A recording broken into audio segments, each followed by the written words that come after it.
हाय बच्चों, आज मैं समास का दूसरा पार्ट लेकर आपके सामने उपस्थित हूँ। उसमें हमने पढ़ाया था समास क्या है, समास के 6 भेद। आज आइए हम पहले भेद को देखते हैं विस्तृत कि अव्ययीभाव समास किसे कहते हैं। तो आइए देखते हैं कि अव्ययीभाव समास। चलिए इस पे हम लोग बात करते हैं, पढ़ते हुए आगे बढ़ते हैं। तो सबसे पहले पूछा जाता है कि अव्ययीभाव समास को परिभाषित कीजिए। यदि लॉन्ग क्वेश्चन आ गया, आप बीए में हो और या 10th क्लास में 12th में हो तो परिभाषा सहित पूछी जाती है कि अव्ययीभाव समास क्या है और उदाहरण सहित व्याख्यायित कीजिए, यानी एक्सप्लेन करिए उसको। तो अव्ययीभाव समास को हम जानते हैं, एक एक टॉपिक पर जानेंगे तो क्या करेंगे, आप धीरे धीरे सीख जाएंगे और वो अधिगम अस्थायी होगा। तो आइए देखते हैं कि क्या है अव्ययीभाव समास किसे कहते हैं।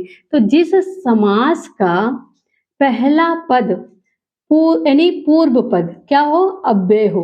हमने बताया था अव्यय मतलब आगे लगता है उपसर्ग की भांति, जैसे उपसर्ग लगता है मूल शब्द के पहले, वैसे अव्ययीभाव तो अव्यय हो और क्या हो, उसी की प्रधानता हो, यानी अव्यय हो प्लस क्या हो, उसी की प्रधानता हो, यानी उसी के आधार पर मूल शब्द को क्या किया जाए, रूपांतरित कर दिया जाए, यानी प्रधानता हो, उसे अव्ययीभाव समास कहते हैं। अब आइए हम पहचानते हैं कि अव्ययीभाव समास में जो पहले लगता है, यानी जो मूल शब्द है उसके पहले कैसे अव्यय लगता है, उन वर्डों को हम पहचानते हैं कि ऐसे वर्ड आ जाएं तो आप आसानी से पहचान सके कि यह अव्ययीभाव समास है। तो आइए हम एक एक शब्द को समझते हैं। जैसे पहला पद, ये पहला पद आएगा यानी मूल पद के पहले। तो मूल पद यही है कि जो आप मेन शब्द है उसके पहले जो और क्या है, उपसर्ग की भांति लगते हैं। उपसर्ग नहीं कहते इसको, उपसर्ग तो ही उपसर्ग की भांति लगते हैं। तो क्या ये उपसर्ग में भी आते हैं। तो जैसे अनु लग जाए, जैसे प्रति लग जाए, जैसे यथा लग जाए, यावत लग जाए, हर लग जाए, यानी आज ऐसे वर्ड क्या मूल शब्द के पहले लग जाए तो उसे हम क्या कहते हैं, अव्यय कहते हैं। और जहां लगते हैं उसे क्या कहते हैं, अव्ययीभाव समास कहते हैं। तो आपने देखा इसकी परिभाषा, फिर से हम बताते हैं कि जिस समास का पहला पद पूर्व अव्यय हो और उसी की क्या हो, प्रधानता हो, उसे अव्ययीभाव समास कहते हैं। देखो बेटा, एक चीज इसमें पूछा जाएगा कि अव्ययीभाव समास में कौन सा, देखिए कौन सा पद प्रधान है, कौन सा पद प्रधान है, प्रधान है। तो कौन सा पद प्रधान है, बोलो, पूर्व पद। हमने पहले बताया ना, पूर्व पद जो आपका अव्यय है उसी की प्रधानता है, पूर्व पद की। हमने यहाँ पढ़ाया ना आपको कि क्या हो, पूर्व पद अव्यय हो और उसी की प्रधानता हो, उसे अव्ययीभाव समास कहते हैं। तो आपने देखा प्रश्न उठ रहा है यहीं से कि अव्ययीभाव समास का कौन सा पद क्या होता है, अव्यय होता है। तो कौन सा पद अव्यय होता है, तो बेटा पूर्व पद जो पहले लगा हुआ मूल शब्द के पहले, वही क्या है, वही आपका प्रधान है। हमने बताया ना जो आपका मूल पद होता है उसी के आधार पर चल रहा है। किसके आधार पर, जो आपका पूर्व पद है तो जिसके आधार पे चले, मतलब मेन क्या है आपका, वही पूर्व पद है तो उसी की ही प्रधानता है।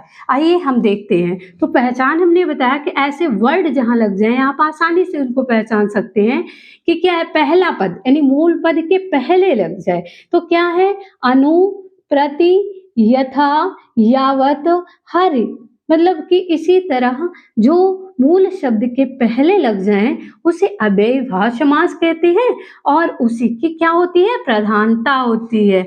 आइए हम उदाहरण के द्वारा समझते हैं।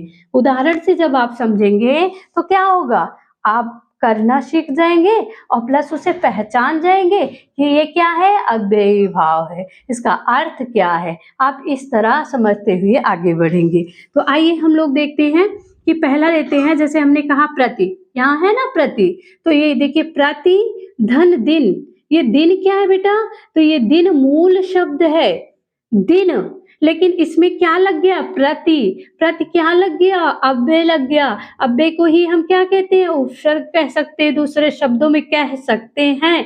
तो प्रति लग गया, तो प्रति तो उपसर्ग है ना, लेकिन इसी प्रति की ही प्रधानता है, दिन की नहीं है। दिन तो है ही है, अपने नियम से चल रहा है, पर प्रति लग गया, तो प्रति जब लग गया तो इसका अर्थ प्रतिदिन बन गया दोनों मिलकर।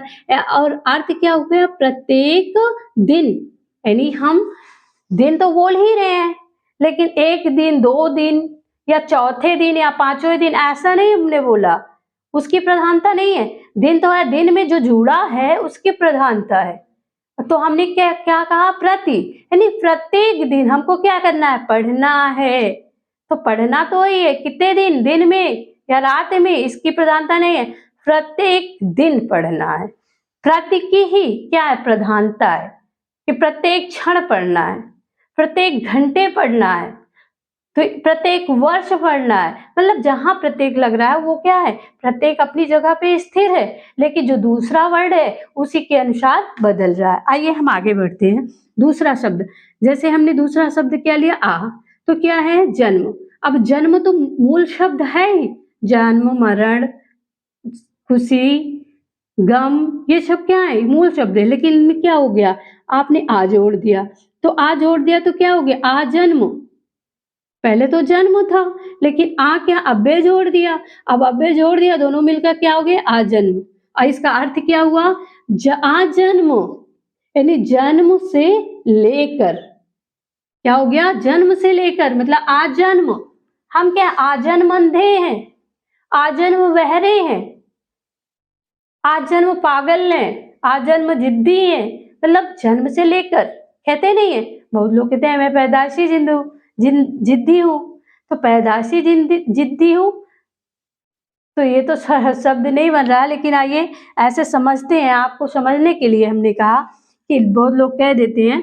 तो आ जन्म, यानी जन्म से लेकर आज तक, मतलब कहते हैं ना, आगे जोड़ सकते हैं कि जन्म से लेकर अभी तक, मतलब अभी है ना, तो हम बोल सकते हैं कि आजन्म, यानी जन्म से लेकर। और तीसरा शब्द समझते हैं, यथासंभव। हमने क्या बोला? यथासंभव। यथा, यथा का अर्थ था जैसे। यथा मीन्स जैसे, कोई एग्जाम्पल देते हैं ना, यथा, तो यथावत, अपने स्थान पे, जैसे। और इसका अर्थ दूसरा है कि यथा, मतलब जैसे। तो आइए देखते हैं, अब संभव लग गया, तो ये दोनों मिलकर क्या हो गया? यथासंभव। अब यथासंभव का अर्थ क्या है? जैसा संभव हो। यानी लोग कहते नहीं है